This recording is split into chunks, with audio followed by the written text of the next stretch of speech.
Hello viewers, কেমন আছেন সবাই? তো এখনকার বর্ষার মৌসুমে বৃষ্টি বৃষ্টি ওয়েদারে হাঁসের মাংসর কিন্তু কোনো তুলনা হয় না। তো আজকে আপনাদেরকে দেখাবো রাজহাঁসের মাংসটা কীভাবে রান্না করতে হয়। তো এখানে আমি মোটামুটি 3 কেজির মতো মাংস নিয়েছিলাম, আর এদিকে হচ্ছে মশলাটা ম্যারিনেট করে নিচ্ছিলাম। মশলাটা ম্যারিনেট করে নিয়ে রান্না করলে হচ্ছে খুব ভালো হয়। তো এই হাঁসটাকে আমরা হচ্ছে আজকে রান্না করব। তো মোটামুটি হাঁসটা খুবই সুন্দর ছিল, আর অনেক বড় সাইজের একটা রাজহাঁস ছিল। তো রাজহাঁসের মাংস নাকি অনেকে রান্না করে নরম হয় না, তো আমি রান্না করব খুবই নরম হবে। এখানে সরিষার তেল এবং পর্যাপ্ত পরিমাণ মশলা, আদা বাটা, তারপরে হচ্ছে একটা জায়ফল দিয়ে আমি একটা মশলা তৈরি করে নিয়ে এটাকে ম্যারিনেট করে 2 ঘন্টা নর্মাল ফ্রিজে রেখে দিয়েছিলাম।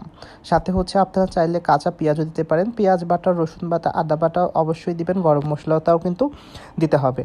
আর সরিষার তেল দিলে হচ্ছে এখানে একটা এক্সট্রা একটা ফ্লেভার আপনারা পাবেন, যেটা কিনা অনেক ভালো লাগবে খাওয়ার সময়।